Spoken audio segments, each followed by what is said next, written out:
फरीदाबाद से यहाँ शिफ्ट हुई हूँ, अच्छा, स्पेशली करियर पॉइंट के। अपने बच्चे का भविष्य बनाना है तो करियर पॉइंट कोटा में तो देना ही पड़ेगा। जो बातें कही हैं उन पे अगर चलते हैं तो सारी चीजें सही है। तो सर ये तो सोचो फिर तो आने वाले भविष्य के लिए बच्चों के लिए भी बहुत अच्छा हो जाएगा।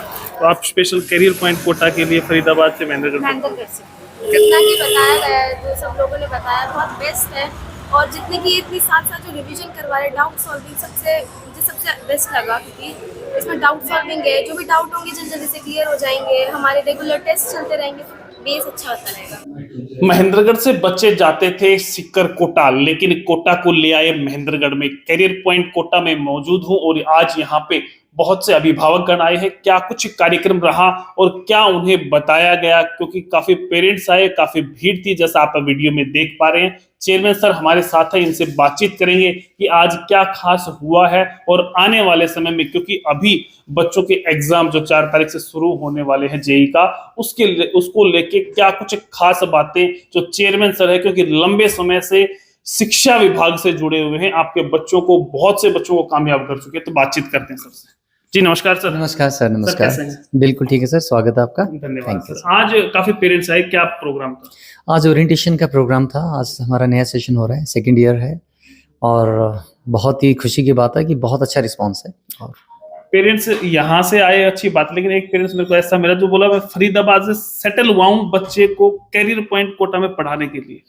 इसका रीजन यही है, जैसे फर्स्ट ईयर में ही हमने जो रिजल्ट्स दिए हैं, अगर जैसे आपने भी पहले शायद कवर किया होगा, वो तो ये एग्जाम्पलरी रिजल्ट्स हैं। कभी फर्स्ट ईयर में किसी भी इंस्टीट्यूट ने अच्छे रिजल्ट्स नहीं दिए हैं और ये चीज़ अब धीरे धीरे पता चल रही है और लोग अवेयर हो रहे हैं और दूर दूर से अब यहाँ पे स्टूडेंट्स आ रहे हैं। और बहुत जल्दी महेंद्रगढ़ एक बहुत बड़ा, पहले से एजुकेशन हब है बट और ज्यादा बड़ा हब बन के उभरने वाला है। बड़े रिजल्ट्स आने वाले, बहुत बड़े रिजल्ट्स आने वाले हैं। सर अगर बात करें, अभी एग्जाम शुरू होने वाला है बच्चों का, कल परसों से ही है, तो उन बच्चों को, जेई के बच्चों को क्या आप बताना चाहेंगे? अभी बहुत कम समय है, वो क्या करें? तो फर्स्ट ऑफ ऑल तो मैं सभी को बेस्ट विशेस बोलता हूँ कि उनके अच्छे एग्जाम्स हों। 2-3 टिप्स जो मैं देना चाहूंगा। सबसे पहले तो कोई भी कॉम्पिटिटिव एग्जाम है, that is only time management. Time management before exams and time management during the examination in examination hall, ये बहुत इंपॉर्टेंट पॉइंट्स हैं दोनों। तो टाइम मैनेजमेंट एग्जामिनेशन हॉल में उनको बड़े ध्यान से मैनेज करना है। उसका सिंपल सा मैं थोड़े से बड़े ब्रीफली आपको बताऊंगा। उनको अपने क्वेश्चन पेपर को सब्जेक्ट्स में पहले डिवाइड करना है कि पहले उस सब्जेक्ट को टेकअप करना है जिस सब्जेक्ट में उसका बहुत ज्यादा इंटरेस्ट है। जैसे सपोज जेई का है, जैसे फिजिक्स, केमिस्ट्री, मैथ्स है। अगर किसी बच्चे का केमिस्ट्री में बहुत ज्यादा इंटरेस्ट है तो सबसे पहले उसको केमिस्ट्री को टेकअप करना है। मैथ्स का है तो मैथ्स को लेना है और फिर क्वेश्चंस को पे स्टिक नहीं करना है। जैसे सपोज क्वेश्चन नंबर 1 टेकअप किया, फिजिक्स उस पर्टिकुलर स्टूडेंट का जो फेवरेट सब्जेक्ट है, और फर्स्ट क्वेश्चन उसको लगता है कि मुझे नहीं आता है या उसमें मुझे थोड़ी बहुत ब्रेनस्टॉर्मिंग करनी पड़ेगी, टाइम लग सकता है, तो उसको स्किप करके आगे चलना है।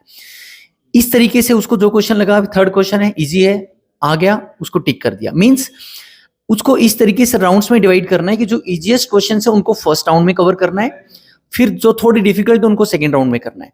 किसी भी कॉम्पिटिटिव एग्जाम का एक मूल मंत्र ये होता है कि जो इजी क्वेश्चंस होते हैं ना, वो रॉन्ग नहीं होने चाहिए या वो टाइम ना होने की वजह से वो छूटने नहीं चाहिए। ये इंश्योर करना बहुत जरूरी है कि इजी क्वेश्चन से वो किसी भी हालत में नहीं छूटे, क्योंकि इजी क्वेश्चन ऑलमोस्ट हर बच्चा अटेम्प्ट कर लेता है। उसकी वजह से मेरिट पे फर्क नहीं पड़ता। मेरिट का फर्क पड़ेगा जब बच्चा डिफिकल्ट क्वेश्चन को, जो है ना, डिफिकल्ट क्वेश्चन अगर बच्चा कर पाता है तो वो अच्छी मेरिट में आ पाएगा। अगर मैं सपोज किसी इजी क्वेश्चन को नहीं कर पाया तो पहले मैं बाहर हो जाऊंगा। तो मुझे पहले इंश्योर करना है कि मेरिट लिस्ट में बने रहने के लिए इजी क्वेश्चंस को मैंने सोल्व करना है। और उसका बेस्ट तरीका यही है कि हम राउंड्स में चलें। सबसे पहले हमने केमिस्ट्री ले लिया, सपोज अगर मैं फेवरेट है, फिर फिजिक्स ले लिया, फिर हमने मैथ्स ले लिया।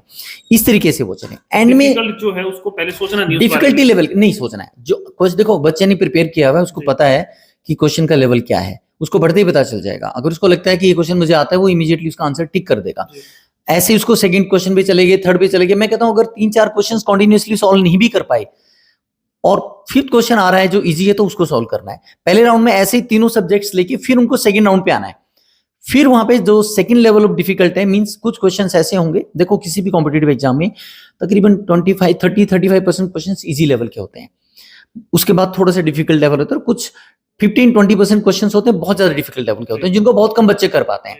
हम उन 20% क्वेश्चंस के चक्कर में हम अपनी मेरिट लिस्ट ही बाहर ना हो, इसलिए इंश्योर करना जरूरी कि इजी क्वेश्चंस को पहले अटेम्प्ट करें। मतलब जो आता है उसको पहले करें, उसको पहले करें। इसके अलावा और क्या बताएंगे बच्चों को? बाकी अल्टीमेटली आपने मेहनत की है, ठीक है, मेहनत ही हम कर सकते हैं, रिजल्ट हमारे हाथ में नहीं होता है। एग्जामिनेशन हॉल में बैठना है, बड़ी कूल माइंड से बैठना है, ये सोच के बैठना है कि जितनी मैंने मेहनत की उतना मुझे फल मिल जाएगा। सोचना नहीं है, पैनिक नहीं होना है। अगर कोई क्वेश्चन नहीं आ रहा है, हो सकता है लगातार फर्स्ट 3 क्वेश्चन डिफिकल्ट हो सकता है उसके बाद लगातार 10 क्वेश्चन सीसी जो आपको आते हो, तो वो चीज बिल्कुल माइंड में नहीं लेके आनी है, बिल्कुल रिलैक्स मूड में एग्जामिनेशन में बैठना है, स्किप कर दो पहले, स्किप कर दो उसको पहले। सर अभी जी बताएं।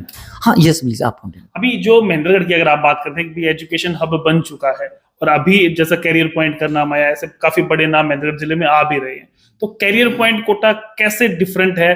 बच्चे के पेरेंट्स सोचते हैं कि बच्चे को बाहर भेजें, बहुत सी बातें माइंड में चलती रहती कि कहाँ कौन किस नाम पे जाके रुके, तो कैरियर पॉइंट कोटा कैसे डिफरेंट है? देखिए सर, मैं किसी भी इंस्टीट्यूट की बुराई नहीं करना चाहूंगा, हर इंस्टीट्यूट अपनी बेस्ट देने की कोशिश करता है। हमारा डिफरेंस इसलिए है, एक तो हम बहुत लिमिटेड स्ट्रेंथ हम रखते हैं, हमारा इंस्टीट्यूट कोटा बेस्ड है, सारा एकेडमिक सिस्टम वहाँ से, जैसे सबको पता है कोटा जो कोचिंग हब है ही। एक डिफरेंस ये है कि कोटा में तो हजारों लाखों बच्चे होते हैं, वहाँ पे पर्सनल केयर पॉसिबल नहीं है। यहाँ पे हम लिमिटेड बैच रखते हैं, स्मॉल बैच रखते हैं, हर बच्चे को पर्सनल केयर नहीं अल्टीमेट पर्सनल केयर हम यहाँ पे देते हैं, जो कि पॉसिबल है। दूसरा, फैकल्टी मेंबर्स किसी भी इंस्टीट्यूट के बैकबोन्स हैं। फैकल्टी मेंबर्स हमारे सारे कोटा से वहीं से आए हैं, कोई फैकल्टी हमारा वो नहीं है, लोकल नहीं है। मैंने कहता लोकल अच्छे नहीं होते फैकल्टी, वो भी अच्छे होते हैं, बट एक उनका एक्सपीरियंस एक अलग लेवल का होता है, जिसकी वजह से बच्चों को एक बेटर एक्सपोजर मिल सकता है। दूसरा, यहाँ की जो हमारी फैसिलिटीज हैं वो वर्ल्ड क्लास की फैसिलिटीज हैं। जैसे हमने भी यहाँ पे लाइब्रेरी का कॉन्सेप्ट हम शुरू कर रहे हैं, रात को 11 बजे तक बच्चा अपना सेल्फ स्टडी कर सकता है। हॉस्टल हमने एक छोटा सा हॉस्टल भी रखा है, ठीक है। मैं बल्कि बच्चों को, पेरेंट्स को कहूंगा अगर वो अफोर्ड कर सकते हैं तो हॉस्टल की फैसिलिटी उनको अवेल करनी चाहिए, क्योंकि हॉस्टल में रहने के बाद में बच्चे का एनवायरनमेंट इंटायरली डिफरेंट हो जाता है। घर पे जाके हम पता है हम सब लोकल हैं और घर में वो चीज जो भी हम चाहें पेरेंट्स को एनवायरनमेंट दे नहीं सकता। तो मैं ये कहता हूँ जो बच्चा हॉस्टल में आएगा और अगर अच्छा बच्चा है, हमारी गाइडलाइंस को फॉलो कर रहा है, तो वो डेफिनेटली सक्सेसफुल होगा। तीसरा ये है, जैसे मैंने बोला कि लिमिटेड बैच साइज है। डाउट्स के लिए हमने स्पेशल यहाँ पे प्रोविजंस कर रखे हैं, ठीक है। जो भी बच्चा यहाँ पे अपार्ट फ्रॉम क्लासरूम्स जो भी टीचिंग है उसके अलावा डाउट्स के लिए हमारे पास सफिशिएंट फैकल्टी मेंबर्स रहते हैं, और सेम फैकल्टी मेंबर्स जो पढ़ा रहे हैं वही डाउट्स लेते हैं, ठीक है। इसके अलावा एक इंपॉर्टेंट पॉइंट और ये है कि हमारी यहाँ पे कॉन्टिन्यूसली बच्चे के साथ बड़ी पर्सनल इंटरेक्शन रहती है। मतलब हमारी टीचर्स को एक एक बच्चे के बारे में पर्सनली पता है, और पेरेंट्स को भी हम रेगुलर उस चीज के बारे में बता के बुला के यहाँ पे उन चीजों को इंटरेक्ट करके एक बेटर रिजल्ट हम दे सकते हैं। तो पूरा एक सिनेरियो, एक पूरा एक हमने यहाँ पे एम्बियंस ऐसा बना रखा है कि रिजल्ट्स बेटर आ सकते हैं, जो कि कोटा में या सीकर में उससे कहीं ज्यादा बेटर यहाँ पे आ सकते हैं। अगर बात करें बैचेस की, आज कौन सा बैच कौन कौन सी क्लासेस स्टार्ट हुआ? आज हमारे सभी क्लासेस के बैचेस शुरू हुए हैं। वैसे हमने जो 12th है, हम ऑलरेडी जनवरी में हमने फाइनल एग्जाम्स करके हमने उसको फेब में शुरू कर दिया था। अभी हमारा 8th 9th 10th और 11th के न्यू बैचेस अभी स्टार्ट हुए हैं आज से, और कल से रेगुलरली प्रॉपर ढंग से इनकी क्लासेस शुरू हो जाएंगी।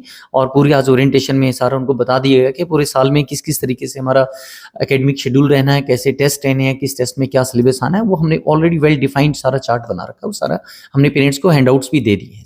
पेरेंट्स को स्पेशली कुछ कहना चाहिए? पेरेंट्स को मैं ये कहना चाहूंगा कि आपसे हमारा प्रॉमिस है कि जिन उम्मीदों से आप हमारे पास आए हैं, उन उम्मीदों से हम ज़्यादा आप खरे उतरेंगे, और हम डेफिनेटली आपका बच्चा और आपकी सपोर्ट अच्छी रहेगी तो हम जरूर से जरूर एक्सेलेंट रिजल्ट्स हम अभी भी किए हैं, आगे भी करेंगे। बहुत बहुत धन्यवाद। थैंक यू जी। तो चेयरमैन साहब ने बताया कि जो आसान क्वेश्चन है उसको पहले करें और जो हार्ड है उसको स्किप कर दे, बाद में उसके बारे में सोचें, क्योंकि एग्जाम नजदीक है। और अगर आप तैयारी करना चाहते हैं, 6th 7th 8th 9th 10th 12th class में है, आप अपने पेरेंट्स के साथ कैरियर पॉइंट कोटा में विजिट करके देखें कैसा लगता है आपको कैंपस। सर आज आप कैरियर पॉइंट में आए, क्या कुछ बताया और क्या कुछ बातें हुई? ठीक रहे सर, अपने बच्चे का भविष्य बढ़ाना है तो कैरियर पॉइंट कोटा में तो देना ही पड़ेगा 2-4 साल के लिए। क्या कुछ बताया है और कौन सी क्लास में एडमिशन आप करवा रहे हैं? मैं 9th में कराऊंगा अपने बच्चे का, और काफी कुछ बताया उन्होंने, तो यहाँ पहले नहीं था। मतलब बच्चे का भविष्य बनाने के लिए दूर जाना पड़ेगा, अभी कैरियर पॉइंट कोटा है, देखते बच्चे का उसका मतलब भविष्य उम्मीद है अभी कितना खरा उतरता है कितना नहीं उतरता है, तो बाद में। तो यहाँ का माहौल आपको कैसा लगा? माहौल ठीक है, देखा होगा माहौल ठीक है, अच्छा माहौल है। अच्छा माहौल है। हाँ जी। क्या कहोगे आज यहाँ? वैसे तो मतलब स्टार्टिंग है, आज फर्स्ट डे हमारा जी, तो फर्स्ट डे में वो तो देखो आपको इन्होंने बताया एजुकेशन से लेके, अगर ये चीज पे अगर ये खरे उतरते हैं प्री बैच के आने वाले बच्चों के लिए अगर ये भाई कुछ रहता है, अगर तो फिर चलो तो तो साफ जो बातें कही हैं उन पे अगर चलते हैं तो हाँ, तो सारी चलते चीजें हैं सही है। तो सर ये तो सोचो फिर तो आने वाले भविष्य के लिए बच्चों के लिए भी बहुत अच्छा हो जाएगा। और सर अगर करा नहीं करता है तब देखते हैं सर, 1 साल से पहले बच्चे आए, जी जी। बच्चे यहाँ पे एक्सपीरियंस करे पढ़े तब पता चलेगा सर। बाकी अगर कैंपस की बात करें कैसा लगा बच्चे के लिए? सही है। कौन से गांव से हैं आप लोग? ठीक। और मैं फरीदाबाद से यहाँ शिफ्ट हुई हूँ, अच्छा। स्पेशली कैरियर पॉइंट पे, क्योंकि कोटा में रहना पॉसिबल नहीं है, उधर फैसिलिटीज इतना नहीं है। फैसिलिटीज का ये है ना, बच्चों को इंडिविजुअल जो प्लेटफॉर्म मिलता है ना, यहाँ कुछ बच्चों में एक लगा लो आप, बहुत सारे बच्चे हैं भीड़ में से कुछ कुछ बच्चे निकल के आए हैं, और यहाँ कुछ ही बच्चे हैं, 40 है, 40 लगा लो, 50 लगा लो, और उनमें और दूसरा एक जो फरीदाबाद में हमने जहां तक हमने देखा है, बच्चे गलत संगत में चले इनके जैसे लगाओ आप, स्मैक, बीड़ी पीना, नशे की तरफ सिगरेट जाते पीना, हैं। ये लत बहुत ना कॉमन हो गई है बच्चों में। और इनसे थोड़ा सा हटके बच्चों का अगर प्लेटफॉर्म या प्रोवाइड करवाना तो कोटा है बेस्ट है। और कोटे में यहाँ का आना ये था कि एक छोटा है, एक ब्रॉड नहीं है, एक छोटा सा प्लेटफॉर्म, छोटे से प्लेटफॉर्म में हमारे बच्चे को वहाँ इंडिविजुअल अटेंडेंस दी जाएगी। यहाँ जी कैंपस में आप गए, देखे बच्चों के लिए कैसे बेस्ट है। हाँ। तो अभी जो आप लोगों को ओरिएंटेशन में बताया, क्या क्या अभी कितने समय में क्या कुछ होगा, बच्चा कैसे क्या ग्रो करेगा पूरी साल? PA1 का वो फुल्ली सिलेबस जो हमारा रहता है ना, भाई बच्चे को क्या करना है, FA1 होगा, FA2 होगा, पर FA1 होगा पहले 15 दिन का होगा, 15 दिन के बाद आपको उसका टेस्ट होगा, टेस्ट के बाद आपका उसी के बाद 1 या 2 दिन की छुट्टी मिलेगी, उसमें आपका टेस्ट हो जाएगा। उसके बाद आपका एक MT1 जो बताया है वो MT1 हो जाएगा, उसमें आपका क्या है, मंथली हो जाएगा, 15 डेज का रहेगा, फिर उसके बाद मंथली हो जाएगा और मंथली टेस्ट हो जाएगा। मंथली टेस्ट के बाद आपका जो पूरा एक बच्चे का बेस बन जाता है, लगा लो एक एक चैप्टर का जो टेस्ट होता है, तो एक चैप्टर लगाओ आप, बच्चे को एक चैप्टर अगर हम करवा देते हैं तो बच्चा वैसे ही टॉपर हो जाएगा। बिल्कुल बिल्कुल। तो इसके लिए मुझे बेस्ट लगा। तो आप स्पेशल करियर पॉइंट कोटा के लिए फरीदाबाद से मैनेजर, मैनेजर से कैसे यहाँ का पता कैसे चला आपको? यहाँ प्लेटफॉर्म का कुछ दोस्त थे, कुछ फ्रेंड थे, कुछ रिलेशन थे, तो उसके थ्रू जैसा बताया उन्होंने वैसा ही मिला यहाँ सही। क्या नाम है आपका? तो कौन सी क्लास में एडमिशन लेंगे आप यहाँ पे? 10th में। तो क्या बताओगे यहाँ कैसा लगा? आज पहला ही दिन आपका? पहला दिन था, मतलब जितना कि बताया गया, सब लोगों ने बताया बहुत बेस्ट है, और जितने की इतनी साथ साथ जो रिवीजन करवा रहे, डाउट सॉल्विंग सबसे बेस्ट लगा, क्योंकि इसमें डाउट सॉल्विंग है, जो भी डाउट जल्दी से क्लियर हो जाएंगे, हमारे रेगुलर टेस्ट चलते रहेंगे, बेस अच्छा होता रहेगा। स्टाफ से आप मिले होंगे, टीचर्स आपके कैसे हैं? टीचर्स बहुत पोलाइट है, बहुत हम्बल है, और बताते हैं कि ऐसा ऐसा करना चाहिए, ऐसा ऐसा नहीं करना। आपकी मम्मा कह रही कोई होम टाउन छोड़ के आप यहाँ सिर्फ कोचिंग के लिए आए? हाँ जी, छोड़ के इसलिए आए क्योंकि उधर थोड़ा सा होता है ना कि माहौल का फर्क पड़ता है, यहाँ पे मैं बताऊँ तो बेस्ट है Mahendragarh career point. Thank you.